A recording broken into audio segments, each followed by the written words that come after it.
start your day. Fabulously flawed, we're lighting the way. Monday to Friday, new episodes with laughter and love. Let's start the show. We're shaking things up. Don't let anyone dull your sparkle. Motivation, inspiration, and fun. Fabulously flawed, everyone. So shine a little brighter. Grab your smile and sing along. The show's about to start with Marni, your host. You can't go wrong.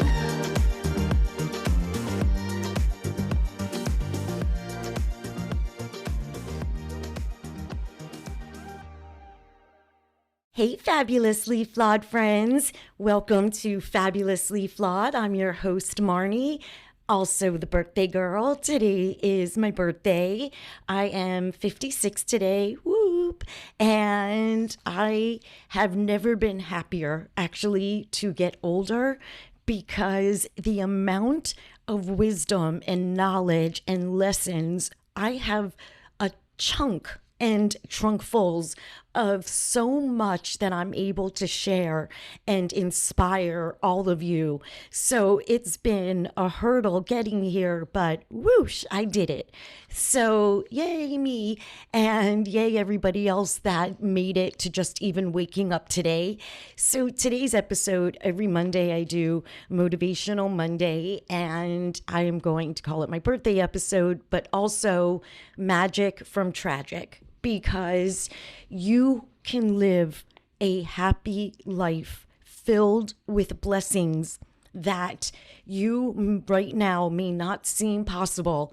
And why this episode means even more to me, my book, True to Myself, the first line of my book was, it was May 1987. I didn't have a home, which meant I didn't have anywhere to spend my birthday.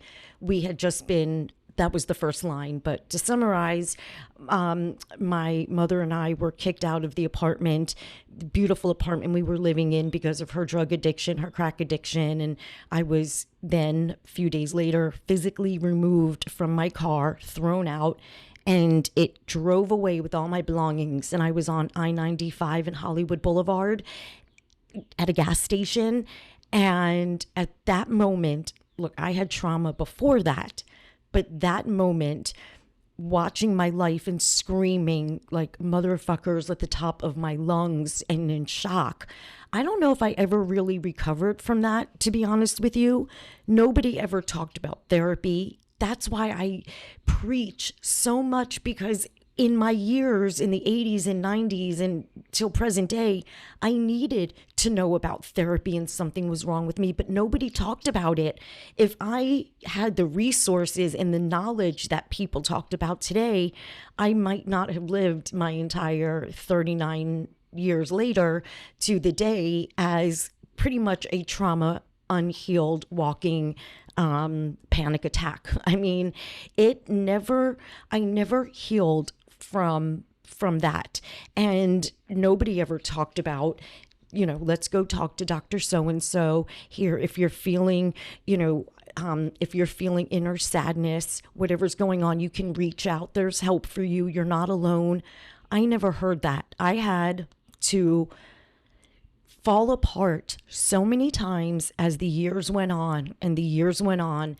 And when I was diagnosed with ADHD, OCD, depression, and a host of others at 47, now I have clarity and I'm angrier, and my breakdowns and nervous breakdowns and screaming and the borderline personality I have with the splitting and this rage of becoming a monster and being shamed by my family. We don't need handcuffs. We need help. And when I would get threatened, we're going to call the police on you.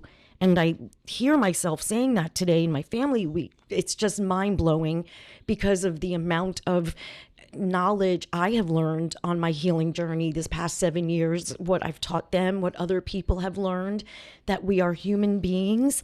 We have organs in our body. Our brain is an organ, just like our heart, our liver, everything else. And mental health is, mental illness is a disease, as physical illnesses can be a disease. And they both can be terminal if not treated. And if I did not go on medication for not just ADHD, but for my antidepressants to level out my brain, I wouldn't be alive. I would be dead. The way I used to behave, my life was a live in survival trauma mode. I didn't know how to communicate properly. I didn't know how to handle overload of emotions. I was just a walking wreck on the inside. It was just, I don't know how I was able to live on my, it's amazing. As when I was 17 on that night, I could have made a left, I could have made a right. I went to a friend's house. My family that lived down here would not let me live with them, not my father, not my aunt, just nobody. And I had to leave and go to I had to go to New Orleans shortly thereafter that. And then I ran away because it was horrible there. And I lived with somebody that beat the crap out of me. We slept on a floor for a while, and it was, where else am I going to go? And I don't want anyone to ever feel that you have nowhere to go and this is all you're deserving of. Because for many, many years in my life, I didn't feel I was deserving of anything.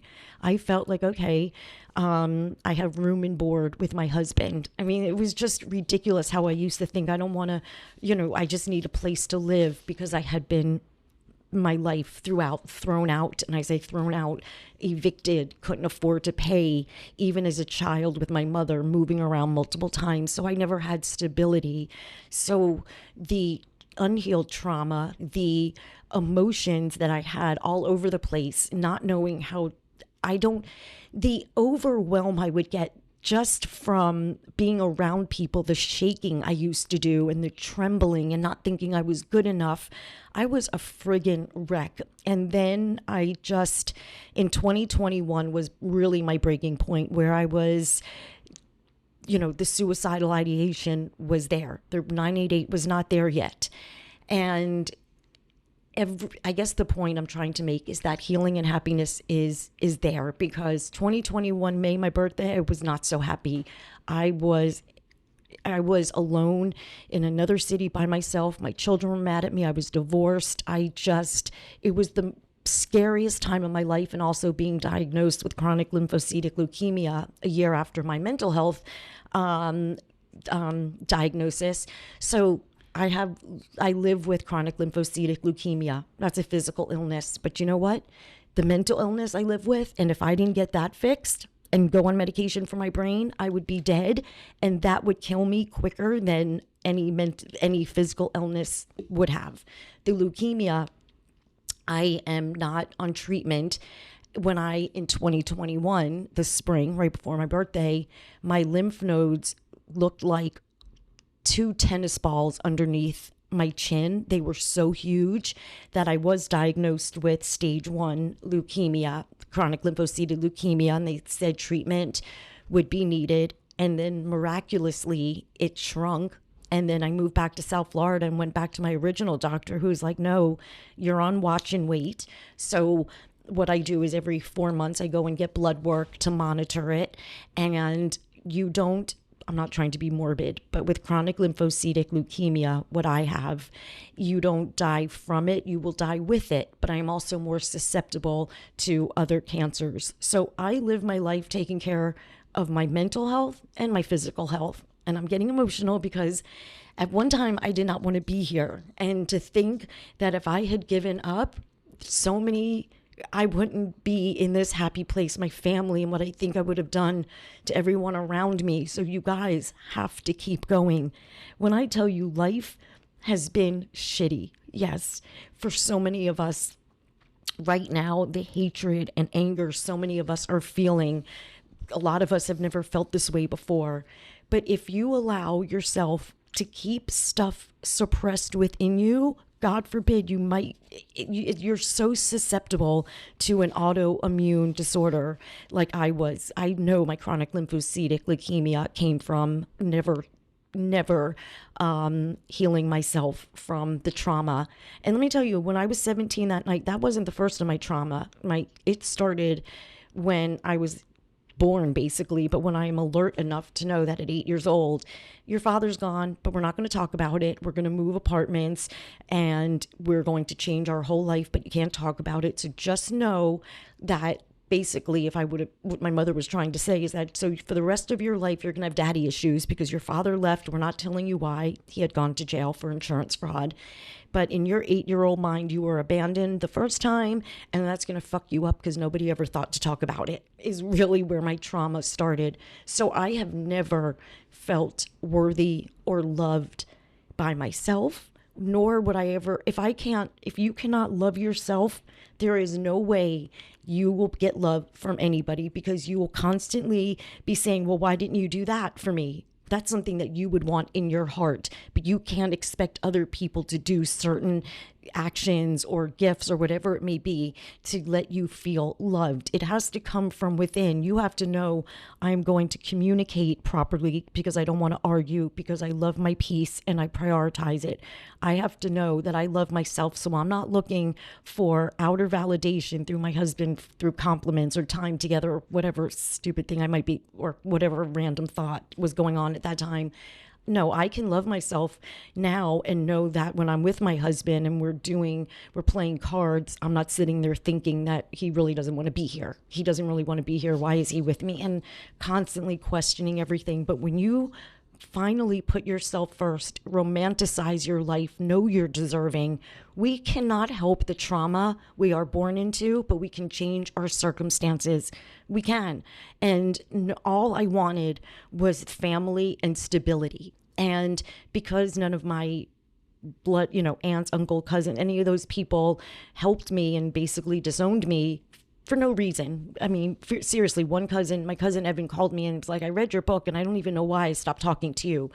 But people that, where was I going with this?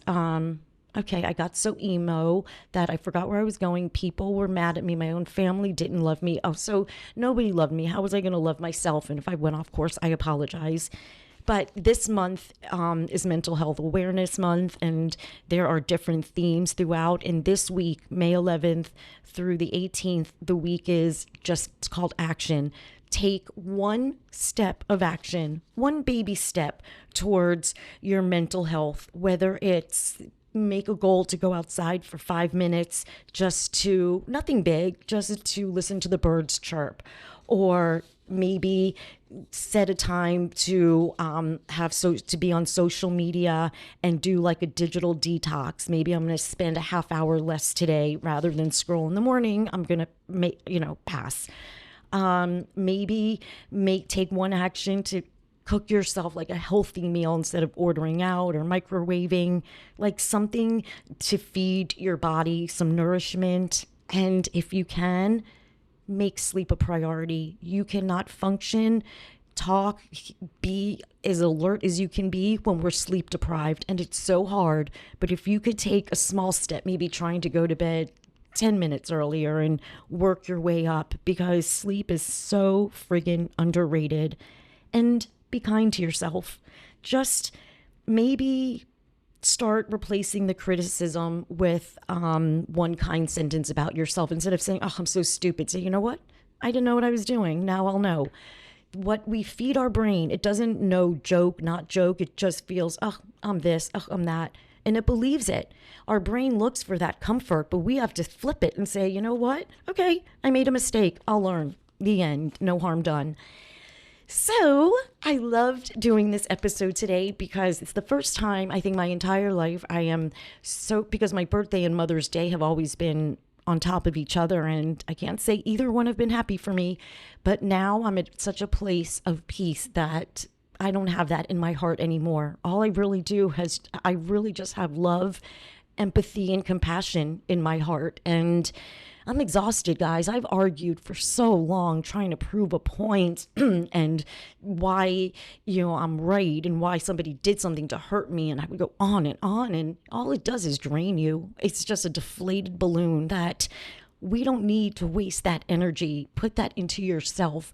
Fall in love with yourself. Romanticize your life, guys. I'm telling you, I can tell you 17-year-old Marni is freaking the fuck out looking at 56-year-old Marni in her wildest dreams. So do it for your younger you. Do it for your future self. Start today, not tomorrow, right now. got it? So I love you guys so much. I appreciate, the best gift I could get is the fact that somebody downloads my episode. I truly, from the bottom of my heart and soul, thank you. And have a magical Monday if you can. And remember, my book, True to Myself, is on Amazon. You can find me on YouTube, Fabulously Flawed, or TikTok, Marni Inspires. And remember to never, ever, ever let anyone burst your bubble. And never, ever, ever, ever, ever let anyone dull your sparkle. Sending you guys so much love. And have the best day. I'm going to go celebrate. Thanks so much for joining us on this episode of Fabulously Flawed. If you're enjoying the show, please feel free to rate, subscribe, and leave a review wherever you listen to your podcasts. That helps others find the show, and we greatly appreciate it. Once again, we're so glad you're here, and we hope you'll come back Monday through Friday for another serving of empowerment, motivation, and inspiration. We'll catch you next time on Fabulously Flawed.